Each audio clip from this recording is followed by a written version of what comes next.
Hello and welcome to Artificial Fluency. I'm your host, John, and with me as always is my co-host, Emma. Today we're diving into a topic that affects virtually everyone at some point in their lives: why we don't sleep well in today's modern world. That's right, John. Sleep is something we all need, yet so many people struggle with it. The statistics are quite striking. About 1/3 of adults report not getting enough sleep on a regular basis. And sleep disorders affect approximately 70 million Americans. Those are significant numbers. What's particularly interesting is that humans used to sleep better historically.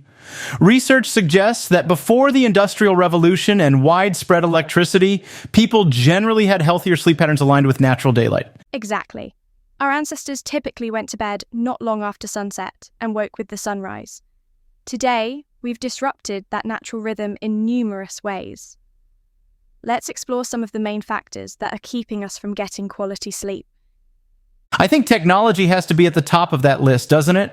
Particularly the screens we're all glued to until right before bedtime. Absolutely.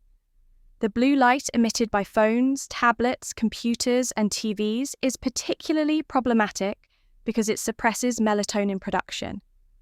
Melatonin is the hormone that signals to your body it's time to sleep, and blue light can delay its release by up to 3 hours. I've experienced this myself. Those nights when I'm scrolling through social media or watching just one more episode of a show, I definitely find it harder to fall asleep afterward. And it's not just the blue light, is it? It's also the mental stimulation.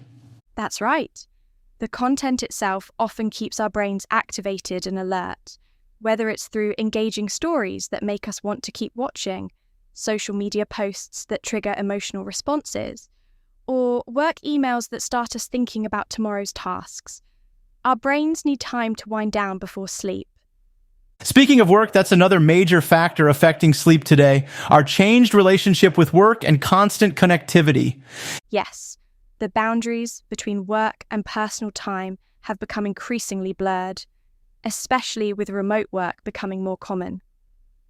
Many people check work emails or messages right before bed or even in bed. This not only exposes them to blue light, but also introduces work-related stress and thoughts at a time when the mind should be relaxing. And stress is a major sleep disruptor in its own right. When we're stressed, our bodies produce more cortisol, the stress hormone, which can make it difficult to fall asleep and stay asleep. Exactly. Work stress, financial worries, health concerns, family responsibilities, these can all lead to that familiar experience of lying in bed with thoughts racing, unable to quiet the mind enough to drift off to sleep. I think there's also an interesting psychological phenomenon that's becoming more common: revenge bedtime procrastination. Have you heard of this term?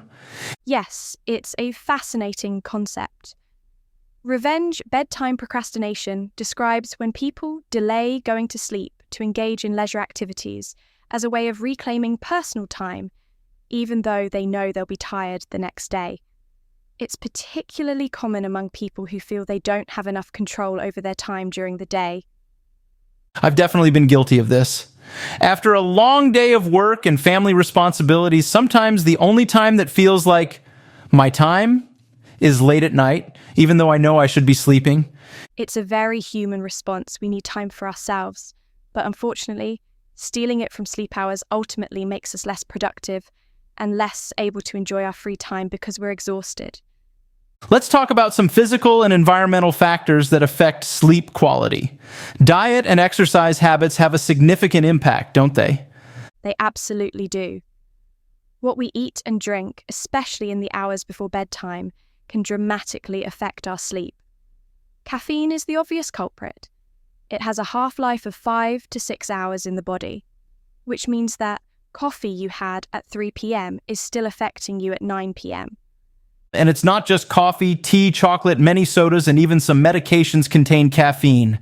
I've had to become much more aware of my caffeine intake as I've gotten older. It seems to affect me more now than it did in my 20s. That's common. Our bodies often become more sensitive to stimulants as we age. alcohol is another substance that disrupts sleep in ways many people don't realize. While it might help you fall asleep initially, it significantly reduces REM sleep, which is crucial for cognitive function and emotional processing. I've noticed that effect with alcohol. I might fall asleep quickly after a glass of wine or two, but I often wake up in the middle of the night and have trouble getting back to sleep. That's a classic alcohol effect. It disrupts your sleep architecture and can cause middle-of-the-night awakenings. As for food, eating heavy or spicy meals close to bedtime can cause discomfort and indigestion that make sleep difficult. And high sugar foods can cause blood sugar spikes and crashes that disrupt sleep. What about exercise? We know it's generally good for sleep, but the timing matters, right? And Yes, regular exercise generally improves sleep quality, but exercising too close to bedtime can be stimulating for many people. The elevated heart rate, body temperature, and endorphin release can make it harder to fall asleep. It's typically recommended to finish vigorous exercise at least 1 to 2 hours before bed, though this varies by individual. let's talk about our sleep environment too. The physical space where we sleep has a huge impact on our sleep quality. It really does. Temperature is particularly important. Most sleep experts recommend keeping your bedroom between 65 to 68 degrees Fahrenheit, 18 to 20 degrees Celsius, which is cooler than many people realize. Our body temperature naturally drops as part of the sleep process, and a cool room facilitates this. I found that to be true. I sleep much better in a cool room with warm blankets than in a warm room. Light is another critical factor, isn't it? Absolutely. Our bodies evolved to respond to the natural light-dark cycle, with darkness triggering melatonin release. But in today's world, light pollution from streetlights, electronic devices, and even small LED indicators on household appliances can disrupt this process. Blackout curtains and eliminating sources of light in the bedroom can make a significant difference. Noise is another environmental factor that affects sleep, even when we're not consciously aware of it. Yes, studies show that environmental noises like traffic, neighbors, or a partner's snoring can cause numerous micro-awakenings throughout the night, even if you don't remember them in the morning. These disruptions prevent you from reaching or maintaining deeper sleep stages. And what about our actual sleep surface? Mattresses and pillows play a role too. They're crucial components of sleep quality that people often overlook. The average mattress should be replaced every 7 to 10 years, but many people keep them much longer. An old or unsuitable mattress can cause discomfort and pain that disrupts sleep, even if you're not consciously aware of it. We've covered many external factors that disrupt sleep, but let's talk about some of the internal biological factors as well. Our internal body clock, or circadian rhythm, plays a huge role in sleep quality. It does. Each person has a natural chronotype, a tendency to feel more alert and energetic at certain times of day.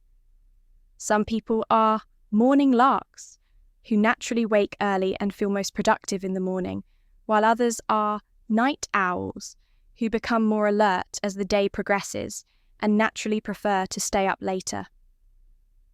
And our modern society tends to favor the early birds, doesn't it? Most schools and traditional workplaces start early in the morning, which can be challenging for night owls. Exactly. When your natural chronotype conflicts with your required schedule, you experience what's called social jet lag. Essentially, forcing your body to operate on a schedule that goes against its natural rhythm. This can lead to chronic sleep deprivation and associated health problems. Age is another biological factor that affects sleep patterns, isn't it? Yes, our sleep needs and patterns change throughout our lifespan. Infants and children need much more sleep than adults. As we age, we typically experience changes in sleep architecture, spending less time in deep sleep and more time in lighter sleep stages, which makes sleep more fragmented and less restorative. That explains why many older adults report waking more frequently during the night and having more trouble staying asleep. Precisely. Hormonal changes also impact sleep significantly. Women often experience sleep disruptions during menstruation, pregnancy, and menopause due to hormonal fluctuations. And both men and women can experience sleep problems related to thyroid issues or other hormonal imbalances. Let's talk about health conditions that affect sleep. Sleep disorders like insomnia and sleep apnea are relatively common, aren't they? They are. Chronic insomnia affects about 10 to 15% of adults, characterized by persistent difficulty falling asleep, staying asleep, or getting restorative sleep. Sleep apnea, where breathing repeatedly stops and starts during sleep, affects an estimated 26% of adults between 30 and 70 years old, though many cases go undiagnosed. And various other health conditions can impact sleep as well. Absolutely. Chronic pain conditions, respiratory problems, acid reflux, and neurological disorders can all make quality sleep difficult to achieve. Mental health conditions like anxiety and depression are also strongly linked with sleep problems. They can both cause sleep disturbances and be exacerbated by poor sleep, creating a challenging cycle. Medications can play a role too, right? Yes, many common medications can disrupt normal sleep patterns as a side effect. These include some antidepressants, blood pressure medications, corticosteroids, and even over-the-counter medications, like certain pain relievers that contain caffeine. As we start to wrap up, let's talk about some of the consequences of poor sleep, because they're quite serious, aren't they? They absolutely are. In the short term, poor sleep affects mood, cognitive function, reaction time, and judgment. Most of us have experienced how irritable and foggy-headed we feel after a bad night's sleep. But the long-term consequences are even more concerning. What are some of those long-term effects?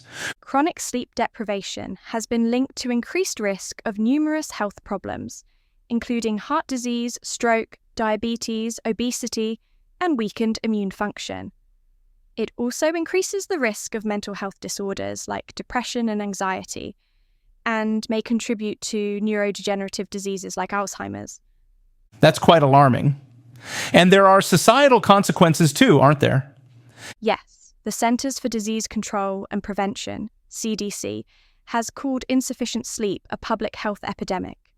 Sleep-deprived driving causes thousands of accidents each year, and workplace accidents and decreased productivity due to fatigue cost the economy billions annually. It's clear that sleep is crucial for both individual well-being and public health.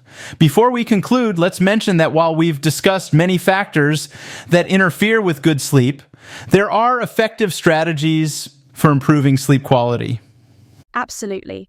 Sleep hygiene practices like maintaining a consistent sleep schedule, creating a relaxing bedtime routine, optimizing your sleep environment, and being mindful of diet and exercise can make a significant difference for many people. And for those with persistent sleep problems, professional help is available. Sleep specialists can diagnose specific sleep disorders and recommend appropriate treatments, from cognitive behavioral therapy for insomnia to medical interventions for conditions like sleep apnea. That's an important point. While occasional sleep problems are normal, persistent sleep difficulties warrant attention and potentially professional help, just like any other health concern. Well, we've covered quite a lot about why we don't sleep well in today's world. To summarize, factors like technology use, work stress, psychological factors like revenge, bedtime, procrastination, diet and exercise habits, our sleep environment, biological factors like chronotype and age, and various health conditions all play a role in sleep quality. And addressing sleep problems is important given the serious consequences of chronic sleep deprivation for both physical and mental health. The good news is that many sleep difficulties can be improved with appropriate strategies and, when needed, professional support. That brings us to the end of today's episode of Artificial Fluency. We hope this discussion has helped you understand some of the factors that might be affecting your own sleep quality. If you found it valuable, Please subscribe to our podcast and share it with friends who might benefit. And Thanks for listening, and until next time, sweet dreams. sleep well, everyone.